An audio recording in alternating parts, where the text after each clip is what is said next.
여러분 안녕하십니까? 3월 1일 수요일 JCN 모닝뉴스입니다.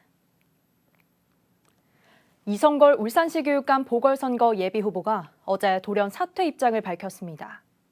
이 후보는 지병 악화로 사퇴하게 됐다고 밝히고 김주홍 후보를 지지한다고 선언했습니다. 이에 따라 결국 보수 단일화가 성사돼 교육감 보궐선거가 새로운 국면을 맞게 됐습니다. 김영환 기자의 보도입니다. 울산시 교육감 보궐선거에 출마한 이성걸 예비후보가 사퇴했습니다. 이 후보는 성명을 통해 1월 3일 예비후보 등록 이후 혼신의 힘을 다해 선거운동에 임했지만 뜻하지 않게 찾아온 지병 악화로 인해 더 이상 선거운동에 나설 수 없는 입장이 됐다고 밝혔습니다. 치료를 병행하면서 계속 선거운동에 임하려고 했지만 보수교육감 당선을 희망하는 시민들의 염원에 누를 끼칠 것 같다며 일체의 선거운동을 중단하고 예비후보 사퇴 용단을 내렸다고 말했습니다. 이 후보는 이어 김주홍 후보를 지지하며 김 후보의 당선을 위해 힘을 보태겠다고 선언했습니다.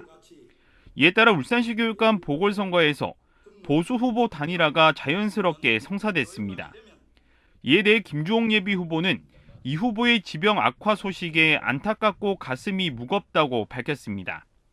이어 보수 후보 당선을 위해서 한 발 더 뛰겠다며 이 후보의 지지자들을 향해 원팀으로 도와달라는 입장을 전했습니다. 이성걸 후보의 사퇴로 울산시 교육감 보궐선거는 보수에서 김주홍, 진보에서 천창수 구강열 등 3파전으로 구도가 바뀌었습니다. 이성걸 후보의 사퇴가 진보 후보 단일화에도 영향을 미칠 수 있다는 전망이 나오고 있습니다. 이성걸 후보의 사퇴와 보수 후보 단일화로 울산시 교육감 보궐선거 판세가 요동치고 있습니다. JCN 뉴스 김영환입니다.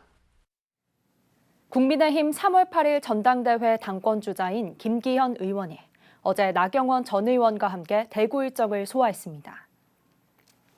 김 후보는 나 전 의원은 그야말로 선공후사하는 보수의 뿌리를 지켜온 정통보수의 심장이라며 나 전 의원과 함께 국민의힘을 잘되게 만들겠다고 강조했습니다.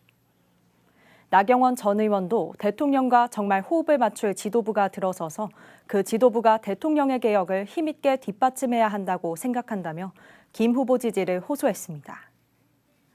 또 민주당 이재명 대표의 중범죄를 비판하고 싸워야 할 시기에 여러 의혹으로 논란을 만들고 있다며 울산 땅 의혹 제기를 비판했습니다.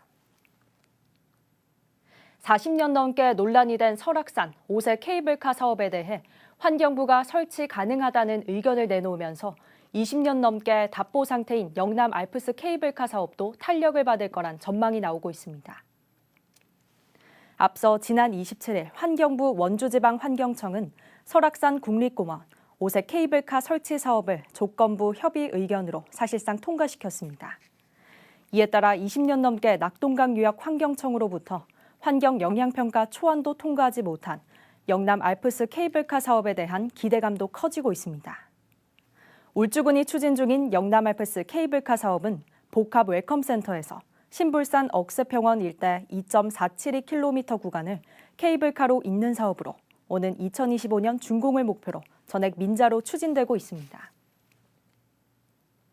국토교통부가 개발 제한구역에 대한 비수도권 지자체의 권한을 확대하는 제도 개선의 후속 조치로 관련 시행령과 지침 개정안에 대한 입법과 행정 예고에 들어갔습니다.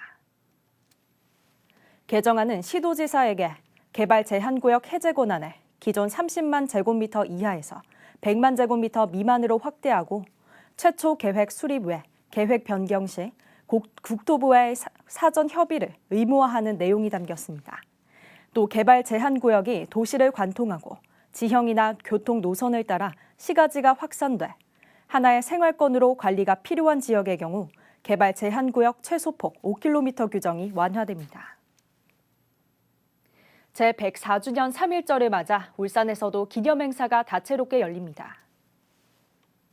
울산시는 오늘 오전 10시 울산문화예술회관에서 제104회 3.1절 기념식을 개최합니다.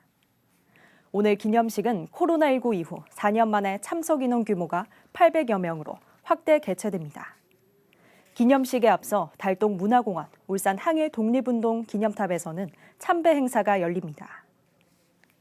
울산시는 모든 가정과 직장에서 태극기 달기에 동참해 줄 것을 당부했습니다. 전국적으로 소아과 전문의 부족 사태가 심각해지고 있는데요. 이런 가운데 울산시가 울산대병원과 손을 잡고 소아 응급 환자 24시간 진료 체계를 구축했다는 반가운 소식입니다. 보도에 김나래 기자입니다. 저출산 문제에다 소아 의료 체계까지 비상이 걸렸습니다. 소아 청소년과 의료진 지원율은 모집 정원보다 한참 모자라 의사 구하기가 쉽지 않습니다. 성인에 비해 의사 표현이 어렵고 업무 강도가 높은 데다 어린이 환자 수가 줄면서 개원이 어려워졌기 때문입니다. 이에 울산시가 소아과 전문의 부족 문제 해결을 위해 대책 마련에 나섰습니다. 야간 진료에 어려움을 겪는 소아 응급 환자를 위한 연중무휴 24시간 진료 체계를 구축했습니다. 최소한 채용이 되는 대로 일단 저희가 야간 진료소부터 이제 정상화를 시키고 이어서 이제 주말 진료 그리고 이제 인원을 다 채우게 되면은 365일 24시간 진료 체계가 갖춰질 수 있도록 그렇게 생각을 하고 있습니다. 울산시는 부족한 소아청소년과 의료진의 인건비 등 운영비를 지원할 예정입니다. 부모와 아이들이 안심하게 이 소아 진료를 받을 수 있도록 울산대학교 병원하고 지금 협업을 했습니다. 우리의 주인공인 미래의 주인공인 아이들이지 않습니까? 소중한 생명을 지킬 수 있는 그런 계기가 될 것으로. 아이를 가진 부모는 조금이나마 걱정을 덜게 됐습니다. 저출산이지만은 앞으로 결혼할 청년들이나 저희 같은 경우에는 애들이 있으니까는 애들이 아프고 그러면 가깝기 때문에. 이번 소아응급 환자 24시간 진료 체계가 사각지대에 놓인 소아 의료 문제를 해결할 대책 중 하나가 될 것으로 기대됩니다. JCN 뉴스 김나래입니다. 울산 사회복지공동모금회 12대 회장으로 전영도 신임 회장이 취임했습니다. 울산 사회복지공동모금회는 어제 김두겸 명예회장과 황인식 사무총장 등 70여 명이 참석한 가운데 울산 시의회에서 회장 취임식을 열고 전영도 신임 회장에게 임명식을 수여했습니다. 주식회사 일진기계 대표이사로 재임 중인 전영도 신임 회장은 울산 상공회의소 회장과 대한상공회의소 부회장, 새마을 울산지회장 등을 역임했으며 울산 안어 88호 회원으로 나눔 활동에 적극적으로 참여하고 있습니다.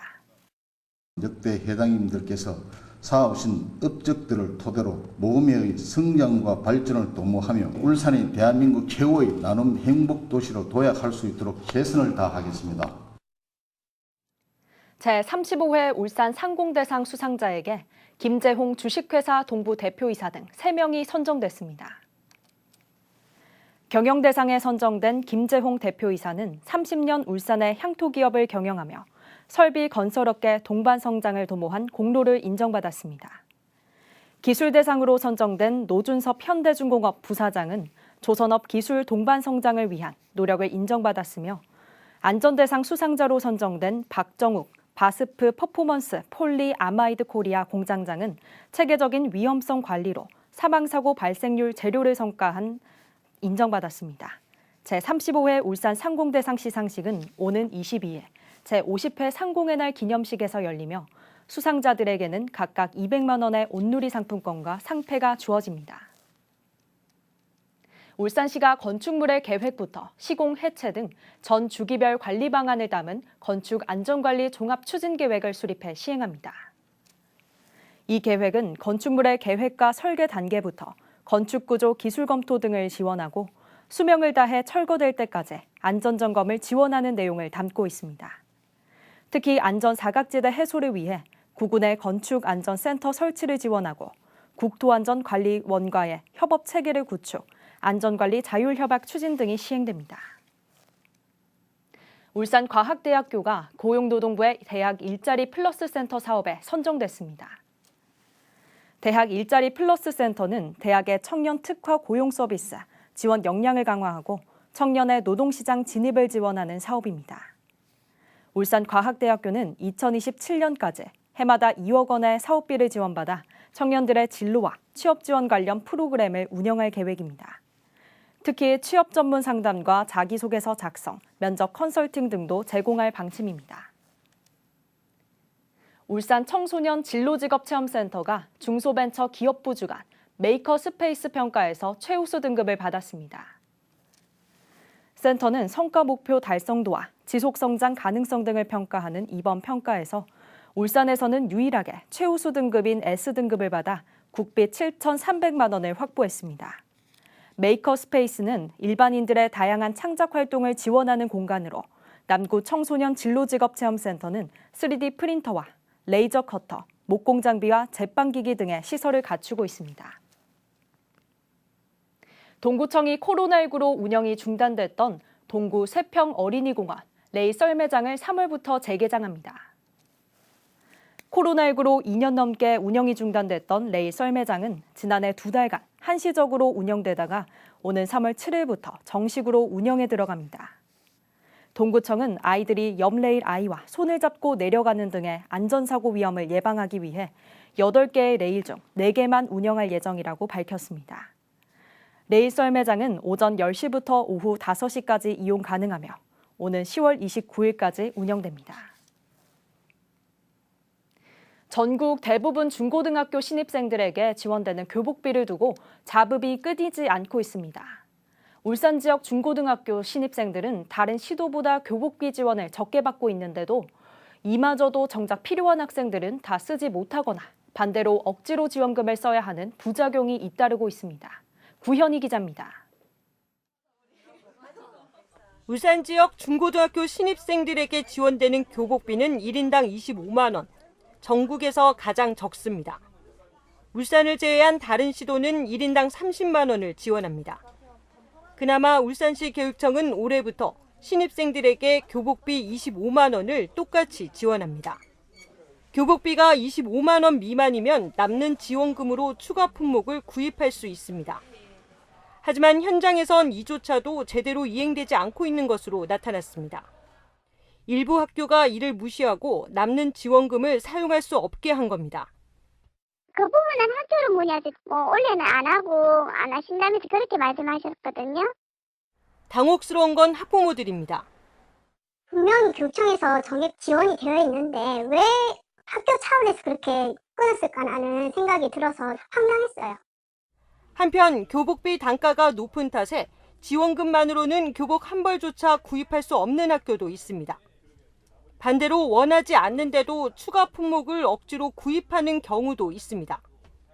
지난해 기준 울산에서 교복 가격이 가장 비싼 학교는 29만 7천 원, 가장 낮은 학교는 17만 3천 원이었습니다. 한쪽에선 추가 부담금을 내야 교복 한 벌이라도 구입할 수 있는가 하면 교복비 25만 원을 채우기 위해 업체로부터 필요 없는 품목을 강매당하는 사례도 잇따르고 있습니다. 이에 대해 울산시 교육청은 교복 구입은 학교 자율에 맡길 수밖에 없는 현실적 제약이 있다며 다만 교복비 정액 지원을 둘러싼 민원에 대해서는 진상 파악에 나서겠다고 밝혔습니다. 울산이 무상교복 시대를 맞은 지 4년째가 됐지만 교복비를 둘러싼 논란은 끊이지 않고 있습니다. JCN 뉴스 구현입니다. 울산시 교육청이 올해 5개 학교에 확장 가상세계 한격 구축과 운영을 지원합니다. 대상 학교는 무거초와 문현초, 남해중과 옥동중, 울산 외국어고등학교 등 5곳입니다. 울산시 교육청은 학교 한 곳당 500만 원을 지원할 예정입니다.